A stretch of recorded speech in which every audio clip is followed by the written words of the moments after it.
हरे कृष्ण हरे कृष्ण। तीन देवों की परीक्षा।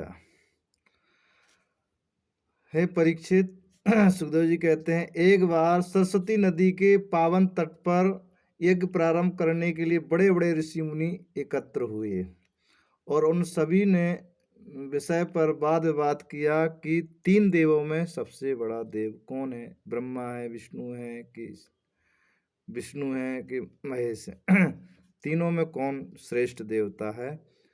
तो बात हुई कि किसको भेजा जाए। तो जो ब्रह्मा के पुत्र भृगु जी हैं उनको भेजने के लिए तय किया।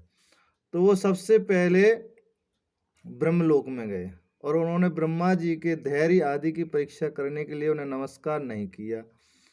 जब उनको नमस्कार नहीं किया तो ब्रह्मा जी बहुत तिलमिला गए और बहुत क्रोध से भर गए। लेकिन जैसे ही ब्रह्मा जी ने देखा कि ये तो मेरा पुत्र है, तो अंदर ही अंदर उस क्रोध को वो पी के धैर्य भीतर ही भीतर विवेक बुद्धि से उन्होंने दबा लिया। ठीक वैसे ही जैसे कोई अरणि मंथन से उत्पन्न अग्नि को जल से बुझा देता है। तो इस तरह से। और फिर दूसरी जगह भगवान भृगु कहाँ गए? कैलाश।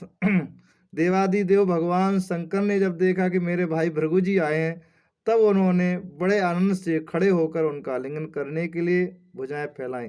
परंतु महर्षि भृगु ने उनसे आलिंगन करना स्वीकार ना किया और कहा, तुम लोक और वेद की मर्यादा का उल्लंघन करते हो, इसलिए मैं तुमसे नहीं मिलता। भृगु जी की आवाज सुनकर भगवान शंकर क्रोध के मारे इतना तिलमिला गए कि उनकी आंखें चढ़ गईं और उन्होंने त्रिशूल उठाकर महर्षि भृगु को मारना चाहा। परंतु उसी समय भगवती सती ने उनके चरणों पर गिरकर बहुत अनय विनय के साथ उनका क्रोध शांत किया। तो भृगु जी इसके बाद भगवान विष्णु के निवास स्थान वैकुंठ गए।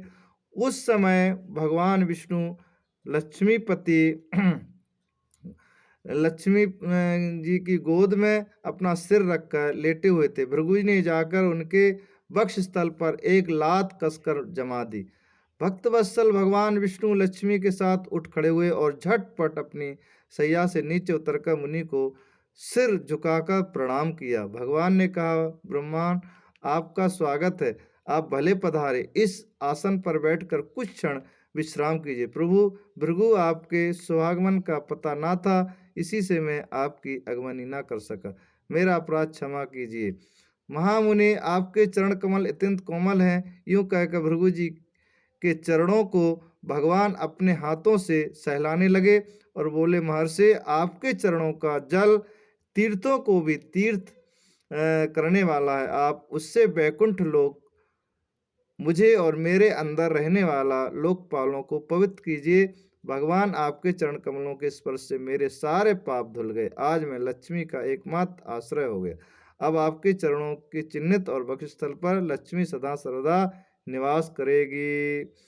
तो सुखदेव जी कहते हैं, जब भगवान ने अत्यंत गंभीर वाणी से इस प्रकार कहा, तब भृगु जी परम दुखी हुए और तृप्त हो गए। भक्ति के उद्देश्य से उनका गला भर आया, आंखों में आंसू छलक आए और वे चुप हो गए। परीक्षित, भृगु जी वहां से लौटकर ब्रह्मवादी मुनियों के सत्संग में आए और उन्हें ब्रह्मा, शिव तथा विष्णु भगवान के यहाँ जो कुछ अनुभव हुआ वह सबका सुनाया। भृगु जी का अनुभव सुनकर सभी ऋषि मुनियों को बड़ा विस्मय हुआ, उनका संदेह दूर हो गया।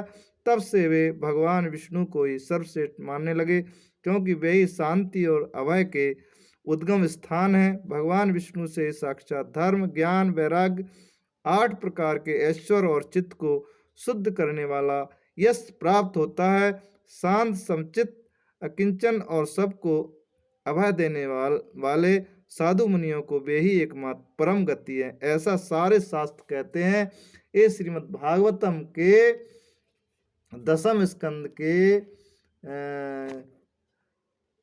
89 श्लोक में ये भागवतम में आया है। इसलिए भगवान विष्णु को क्रोध नहीं आता। इसलिए कल उस दिन पहले जो वीडियो डाला था उसमें बताया था कि भगवान की भक्ति करने वाला शांत चित्त होता है और भगवत धाम जाता है। बाकी कि जब भक्ति अधूरी रहती है तो क्रोध जल्दी आता है, और क्रोध आया तो सब कुछ नष्ट भी कर देते हैं।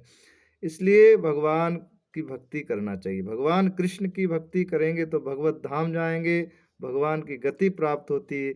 इसलिए तीनों देवों में श्रीमद् भागवतम में भगवान को ही बताया गया कि यही सर्वोपरि भगवान हैं जो शांत चित्त हैं। शांताकारम भुजगशयनम कहते हैं ना, शांत दृष्टि से शांत रहते हैं और अपना आनंद में रह के भक्तों को भी आनंद देते हैं। तो इसलिए भगवान का भजन करें तो सदैव आनंद में रहेंगे। हरे कृष्ण कृष्ण कृष्ण हरे हरे, हरे राम राम राम हरे हरे, हरे कृष्ण।